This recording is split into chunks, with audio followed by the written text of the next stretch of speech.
Jesus vai contar aqui uma parábola. Em meio a vários acontecimentos, ele para recitar uma parábola sobre o rico insensato. Isso aqui é só uma palavra introdutória, amém? E lhe propôs uma parábola. As terras de certo homem rico produziram com abundância. E ele começou a pensar consigo mesmo: que farei agora? Pois não tenho onde armazenar toda a minha colheita. Irmãos, que difícil, né? Parar para pensar sobre prosperidade. Vocês estão lendo aqui comigo? Estão acompanhando? Não, né? Amém. 12, 18. Isso. Versículo seguinte. Isso. Não. 18 mesmo. Volta. Isso. Peraí. Perdão, não é 18, não. É 16. Amém. Foi mal, desculpa aí. É a mesma parábola. Eu já fui lá para frente. Né? Escrevi errado aqui, ó. Minha anotação errada. Então, e ele começou a pensar consigo mesmo: que farei agora, pois não consigo, não tenho onde armazenar toda a minha colheita. 16. Esse é o 17. Cadê o 17? Eu já li 16. Lhe propôs uma parábola: as terras de certo homem rico produziram com abundância. Esse é o 16. Então, as terras dele produziram em? De novo. As terras deles produziram em? Abundância. Isso aí. Isso significa o quê? Em muito, né? Quantidade grande. E aí ele começou a ficar preocupado. Onde eu vou recolher tudo isso? Onde eu vou armazenar tudo isso? E então lhe veio à mente: já sei, derrubarei os meus celeiros e construirei outros ainda maiores, e ali guardarei toda a minha safra e todos os meus bens. Provavelmente aquele ditado que a gente escuta: quanto mais tem, mais quer, deve ter vindo aí. Não é verdade? Então ele já projetou. Se essa colheita foi em abundância, as próximas também serão. Eu vou colher muito. Então eu vou ter que derrubar o que eu tenho e construir lugares maiores, armazéns maiores. Irmãos, é pecado ser rico? Não. Jesus, ele quer que você prospere, amém? O Senhor, ele não quer que você tenha falta de nada. Só que o problema é você ter amor à riqueza, amor ao dinheiro. O dinheiro ser a sua prioridade. E todo esse capítulo em que Jesus vai contar essa parábola, ele está envolto em muitas coisas. Jesus vai falar de hipocrisia, vai falar de avareza, vai falar várias coisinhas. E aí ele continua: e assim direi à minha alma: tens grande quantidade de bens depositados para muitos anos. Agora tranquiliza-te, come, bebe e diverte-se. Irmãos, esse é o sonho de todo mundo. Quem não quer aqui viver de uma aposentadoria gorda? Quem não quer aqui não ter preocupação com o boleto? Tenho certeza que dos que estão aqui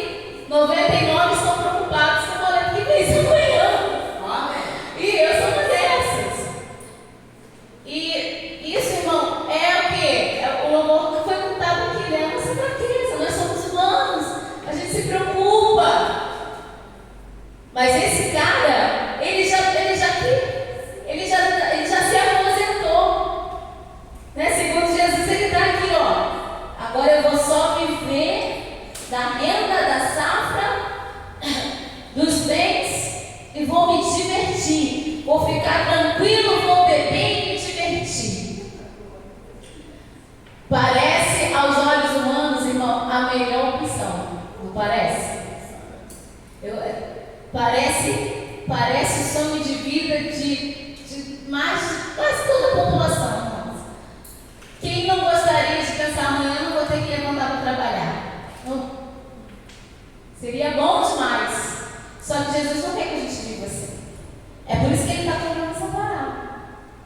Ele quer que você viva de uma forma que venha agradar a Ele. Porque quando o cara fala, eu vou viver dos bens, eu vou beber, eu vou comer, eu vou ficar tranquilo e vou só me divertir, aí pode ter certeza que a pessoa se esqueceu de Deus.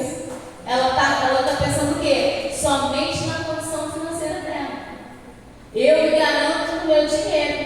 Então, vou viver por aí. Aí, o Senhor, Ele faz a pergunta crucial aqui, né? Contudo, Deus lhe afirmou: todo, esta mesma noite, arrebatarei a tua alma, e todos os teus bens que tens entesourado, para quem ficará?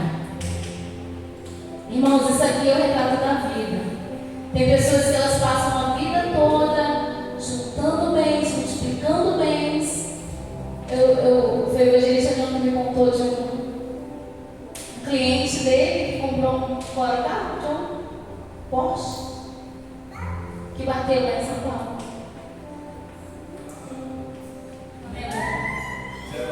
Carro importado, irmão, desse daí que pode ser o sonho de consumo de muitos. Então, o cara saiu, bêbado, bateu o carro. Então, de que adianta, irmãos? Louco, hoje te pedirão a tua alma. E se o que você guardou sua vida inteira vai ficar para quem?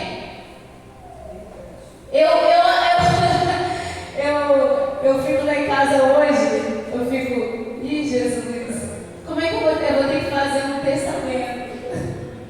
Né?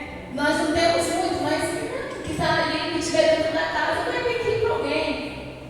Eu tenho um testemunho sobre herança. Herança é um negócio, irmãos, que geralmente, na maioria das vezes, não estou falando sempre, mas na maioria dos casos, divide a família. Verdade. Amém. Fica aquela briga, eu vou ficar com isso aqui é meu. Ainda mais quando é uma família com muitos irmãos, muitos parentes, e é uma pessoa com muito dinheiro, com muitos bens. A gente teve um caso recente no Brasil, né? Sobre a herança daquele apresentador famoso, não vou falar o nome dele aqui, eu acho que vocês já entenderam, né? Que morreu lá nos Estados Unidos e deixou bilhões.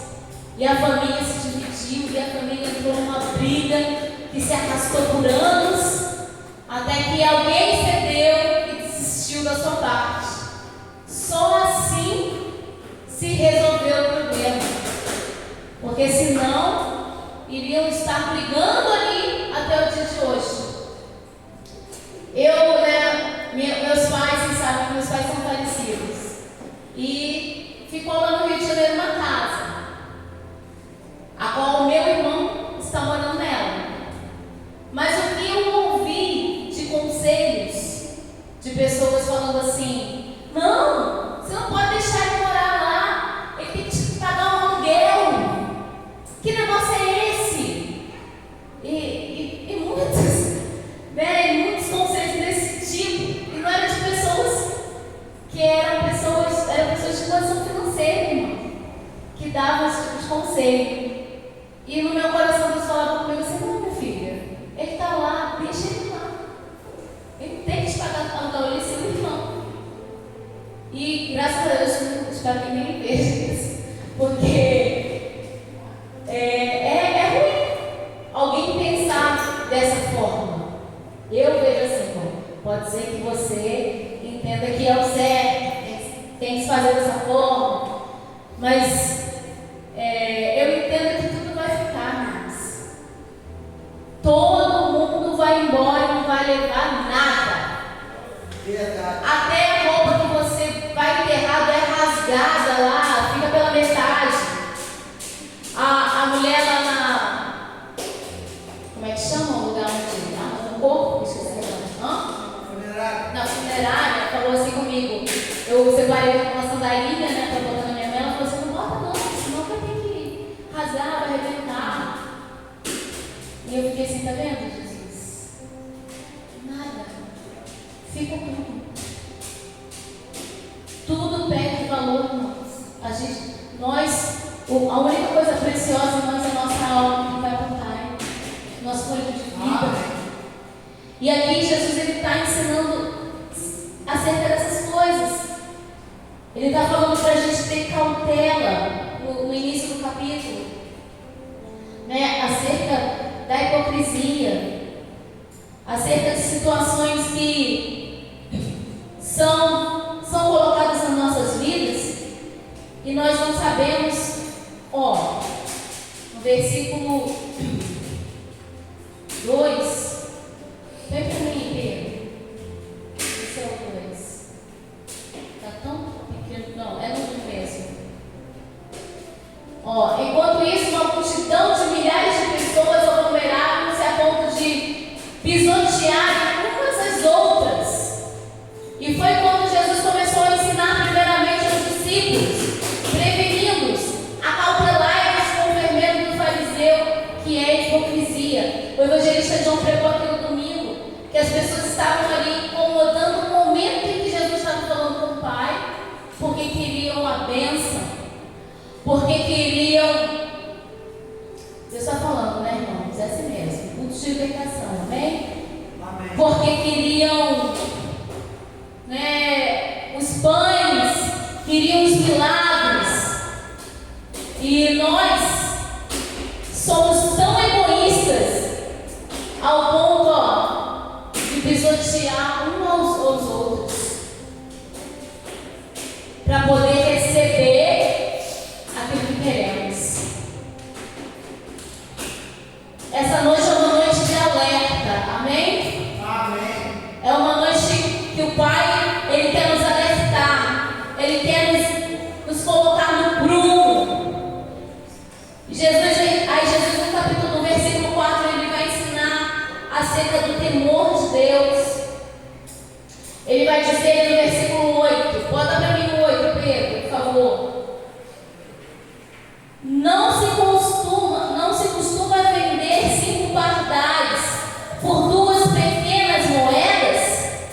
Entretanto, nenhum deles deixa de receber o cuidado de Deus. Portanto, até os fios de cabelo da vossa cabeça estão todos contados. Aí ele vai dizer: não tem mais, vales muito mais do que milhares de pardais. Olha que promessa linda que o Senhor está nos entregando nessa noite. Você vale, se alguém está pagando para ter um pardal, muito mais vale você, porque Ele pagou o preço mais alto por mim e por você. Ele está declarando aqui, antes mesmo de acudir, vocês valem muito mais do que milhares de pardais. O pardal era vendido por 2 moedas naquele tempo.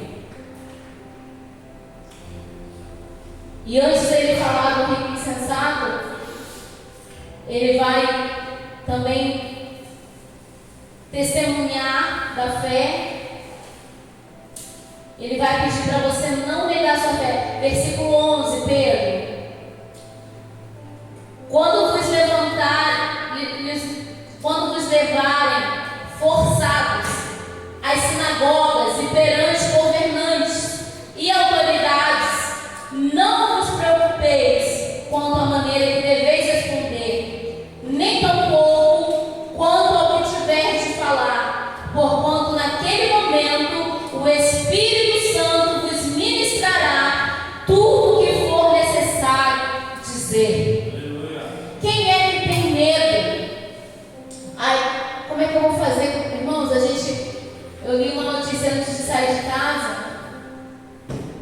já estão vendo que já começou um cerco de perseguição à igreja. Porque um pastor, ele se posicionou, ele tem se posicionado há anos que ele se posiciona, né? Mas agora, aí já começaram a vasculhar uma outra área ali da igreja. E o negócio está sério. Eles agora vão tudo que eles puderem fazer para desmoralizar o pastor, eles vão fazer. E aí ali eu falei assim, Jesus, aí o Espírito Santo falou, começa a se preparar, prepara a minha igreja, porque nós temos que ficar atentos, nós temos que entender que vai chegar um tempo que vai haver uma grande perseguição, que fazer o que nós estamos fazendo aqui nessa noite pode vir a ser proibido, irmãos. E nós temos que estar firmes na nossa fé. Nós temos que ter certeza daquele que nós cremos. Jesus está falando isso quando você for levado. Quando você estiver perante alguém importante, não tem mais. O meu Espírito, ele vai colocar na sua boca o que você vai ter que falar. E nós só vamos poder falar aquilo que a gente aprender da palavra, irmão. Porque o Espírito, ele vai te lembrar aquilo que você lê. Então é tempo de se aprofundar na palavra, é tempo de estudar a palavra com afinco. E no versículo 14, põe no 14 para mim, por favor. Ele vai dar outro chamado, ele vai dizer assim, ó. Porém, Jesus lhe replicou: homem, quem me designou juiz ou negociador entre vós? Em seguida, lhes advertiu: tende cautela e guardai-vos de toda e qualquer avareza, porquanto a vida de uma pessoa não se constitui no acúmulo de bens que possa conseguir. Que é aí, a partir daí, que ele vai falar do homem rico. Então, como a evangelista falou no domingo, não é pelo que você faz, não é pelo que você tem, é pelo que você é. Ele se importa com a pessoa que você é, com a pessoa que ele olhou e falou assim: eu vou lá, eu vou morrer por ele, eu vou morrer por ela, eu vou me entregar e eu vou ressuscitar para dar um lugar para eles. Então, que você possa estar atento nessa noite e não se deixar ser enganado pelo inimigo. Não viva no acúmulo de coisas, de funções. Viva para a glória de Deus. A mulher, principalmente a mulher, nós costumamos fazer várias coisas ao mesmo tempo, não é verdade? É uma coisa assim, eu acho que toda mulher ela tem isso na natureza dela. E muitas das vezes isso rouba o nosso tempo, rouba o momento que a gente poderia ter com Deus. Então nós temos que nos dar um freio e dizer: para mente. Quem que tem pensamento acelerado? Não consegue parar de pensar. Vai dormir, fica processando ali os negócios, dominando igual Jesus. Deus, ele quer te curar nessa noite, amém? Ele quer te libertar disso. Para mim. Ei, não acumula, não adianta, você não vai conseguir carregar o mundo nas costas. Isso te sobrecarrega, isso te deixa doente e muitas das vezes te afasta de Deus. Vamos ler aqui agora a palavra, que é a palavra dessa noite. Está no livro de 2 Crônicas.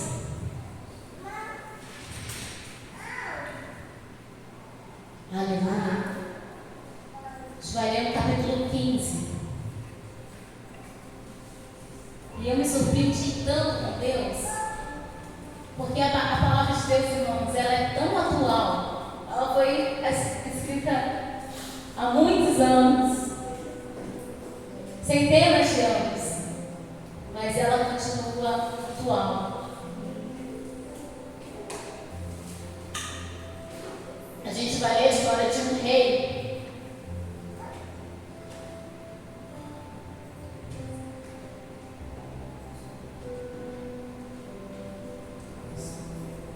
que ele tentou fazer diferente em Jerusalém, em Judá.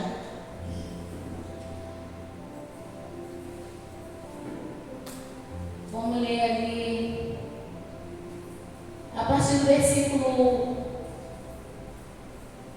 2, capítulo 15, segundo Crônicas 2. 2 não, um mesmo. E aconteceu que o Espírito de Deus veio sobre Azarias, filho de Obed, que foi ao encontro de Asa e lhe declarou: ouvi Asa e todo Judá. A gente vai mudar isso aqui. Quando eu li ali, ouvi-me, você bota o seu nome, tá? Ouvi-me, Tatiana, e todo o Judá e Benjamim. Colocou seu nome aí? Eis que Yahvé, o Senhor, está convosco, sempre que estáis com Ele. Ele está com você todo o tempo. Todo o tempo que você estiver com Ele. O profeta está falando aqui: Asa, o Senhor é contigo. Ele vai estar com você sempre, mas sempre que você estiver com Ele. Portanto, se o buscardes, Ele se permitirá encontrar. Para você encontrar o Senhor, você tem que buscar. Não tem como você conhecer as coisas de Deus sem buscar. Porque, como eu falei anteriormente, o Espírito Santo, ele só vai te lembrar aquilo que você lê. Então tem pessoas que elas são enganadas por falsos discursos, por coaches, por falsas religiões. Basta um cara sentar e começar a falar um monte de palavrinha macia, você se derrete. Você acredita que Deus é aquilo ali.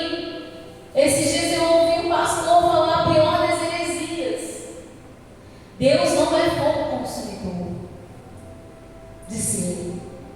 Eu não acredito que Deus irá lançar os seus filhos no inferno. Não, Ele não vai lançar os filhos dele no inferno. Ele vai, as pessoas vão se lançar no inferno. As criaturas, aquelas que não aceitaram Jesus como Pai, como Senhor. Então, uma forma distorcida. Aí quem está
comportamento inexistente, irmãos. Somos pessoas, amanhã somos gente, pessoas com defeitos, com falhas, com erros, que estão, pecadores que estão buscando o Senhor. Então, quando o profeta fala com ele, ó, se você o deixar, de igual modo ele vai te deixar também. Ora, Israel passou muito tempo sem a presença do verdadeiro Deus, sem ouvir e obedecer ao ensino de um sacerdote, ao menos, e também longe da Torá, da lei. Contudo, quando, em meio à sua angústia, eles voltaram seus corações para Yahvé, o Senhor, Deus de Israel, e o buscaram, logo foi por eles achado. Glória a Deus. O povo estava distante, o povo estava pecando, o povo estava adorando outros deuses. Mas no momento que o negócio apertou e que eles buscaram Deus, Deus estava ali. Ele se coloca totalmente disponível, irmãos. E nós, quando o Espírito Santo fala assim, vem cá, vem orar. Ah, não, peraí, eu tenho que lavar a louça, Jesus. Ah, eu tenho que fazer um negócio. Vem cá, vem ler minha palavra. Ah, Senhor, eu estou vendo um negócio aqui na internet. Cadê a nossa disponibilidade para Deus? Deus, Ele está querendo isso de nós nessa noite, amém? Porque precisamos ter uma vida de busca, uma vida no altar. Ele se deixou ser achado. Versículo 5. E naquele tempo não havia paz ou descanso nem para os que saíam e nem para os que entravam. Todos os habitantes daquelas terras eram constantemente afligidos e viviam angustiados, porque nações contra nação, cidade contra cidade, se despedaçavam, pois Deus o castigou com todo tipo de aflição. Você tem visto como está o mundo? País contra país, presidentes contra presidentes. É a mesma coisa, irmãos. E Deus está permitindo tudo, porque nada sai do controle dele. Tudo está no controle de Deus. Só que em Judá, irmãos, o quadro era diferente. Lê comigo aqui. Volta lá no 14, Pedro, versículo 14. Como Asa tinha começado a buscar a Deus, colocado a vida dele diante de Deus, retornado a obedecer a lei e feito uma limpeza grande em Judá, olha o que aconteceu. Versículo 7 do capítulo 14. Ordenou, pois, a Judá: edifiquemos essas cidades, cerquemo-las de muros e torres, grossos portais e ferrolhos, enquanto a região ainda está em paz diante de nós, pois temos procurado obedecer a Yahvé. Quando eles estavam obedecendo a Deus, estava acontecendo o quê? Tinha paz. E não só tinha paz, irmãos. Olha o que ele fala aqui, ó. O Senhor nosso Deus, ora, nós o buscamos e Ele nos concedeu paz de todos os lados. Então eles construíram e muitos prosperaram naquela época. Quer ser próspero? Obedeça a Deus. Busque a Deus. Está tudo conectado, não tem como tirar isso. Prosperidade e paz. Aí vai acontecer algo interessante. Por conta de Deus estar abençoando Jerusalém, Judá, olha o que vai acontecer. Versículo 9. Põe para mim do 15, Pedro. 9 do 15. Vai dizer assim: e congregou todo Judá e Benjamim, e convocou também os filhos de Efraim, Manassés e Simeão, que viviam entre eles, pois muitos de Israel haviam decidido passar para o lado do rei Asa, ao concluírem que Yahvé, seu Deus, estava com ele. Quando Deus está na sua vida, você está com Deus, automaticamente você atrai pessoas, irmãos, tá? Você atrai pessoas e você tem que começar a selecionar as pessoas, porque infelizmente essas pessoas que foram para ajudar, depois elas vão se corromper, elas vão construir altares, enfim, lê a história. Não estou aqui para contar a história, mas eu estou para te fazer um alerta. Quando começarem a ver a sua prosperidade, vão começar a querer colar contigo. Você tem que ficar atento no Senhor. Amém? Vigilante. Porque todos os que estavam ali no meio das guerras que estavam acontecendo foram para Jerusalém. Reuniram-se em Jerusalém, versículo 10. Reuniram-se em Jerusalém e no terceiro mês, no 15º ano do governo do rei Asa, naquele dia ofereceram sacrifício a Yahvé, o Senhor, do despojo de guerra que havia trazido 700 bois e 7.000 ovelhas. Irmão, era muita prosperidade. E estabeleceram uma solene aliança de buscar a presença de Yahvé, o Senhor, Deus dos seus pais, de todo o coração e de todo o entendimento. Eu tenho um apreço muito grande por esse texto, porque há quase 30 anos atrás foi o primeiro capítulo da Bíblia que eu preguei num culto.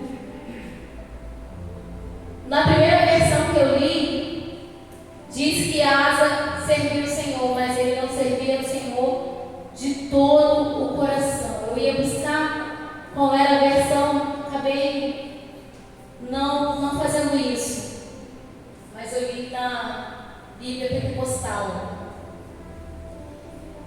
E é triste, então, quando a pessoa ela se entrega pela metade. Quem quer viver um relacionamento pela metade, irmãos? Você gostaria que seu marido, que a sua esposa dividisse você com alguém? Tivesse outra? Não, né? Com Deus é a mesma coisa. Ele quer sua total dedicação, sua total atenção. Ele não quer ser dividido com nada, irmãos. Então, Asa, lá na frente, ele vai cometer um erro gravíssimo que vai acabar sendo o motivo da morte dele. Mas Asa, ele deixou exemplos bons para nós, de como ter paz, de como prosperar, nos colocando em busca do Senhor, em obedecer a sua palavra. E tem que ser de todo o coração. Amém? Amém. Louvado seja o nome do Senhor. Que nessa noite você tenha certeza que Deus está cuidando de áreas complicadíssimas na sua vida. Sabe aquela área que você fala assim, Senhor, aqui, por que eu tento, não dá certo, eu oro, não acontece? Deus hoje está intervindo nessa área, porque Ele não quer que você seja como aquele homem nada parado, tolo. Hoje te pedirão a tua alma, e para quem você vai deixar todos os seus bens? Tem um bem precioso, irmãos, que vai ficar, é o nosso legado. Amém? É aquilo que você puder transmitir, falar de Jesus e ser de Jesus. Porque hoje em dia não basta só falar, né? Você tem que realmente ter um comportamento que condiga com o que você fala. É isso que vai fazer a diferença. Ah, aquele ali fala de Jesus, mas não tem comportamento de crente. Quantas vezes eu já ouvi isso? Eu já ouvi pessoas aqui, não, quando aquela pessoa estiver lá na sua igreja, a pessoa não vou lá. Eu ouvi isso, irmãos. E é triste. É triste como você, como um pastor, como um líder, tem que ouvir uma coisa dessa. Aí, enquanto fulano estiver lá, não dá para mim ir lá não. Então, que nessa noite haja um despertar na nossa vida. Amém? Porque Deus, Ele quer vencer guerras por você. Asa, ele tem uma grande vitória no capítulo 14, que mostra, né, o quanto Deus é com ele. Ele vai vencer os etíopes. É uma vitória extraordinária, irmãos. São muitos homens, ele com um pouco exército consegue vencer aquele grande exército, porque Deus lutou a luta dele. Deus está lutando a sua luta aqui nesta noite, amém? Amém. Vamos ficar de pé. Bota para mim o louvor que está separado aí. E vem me ajudar, Pedro, por favor. Aleluia. Porque, irmão,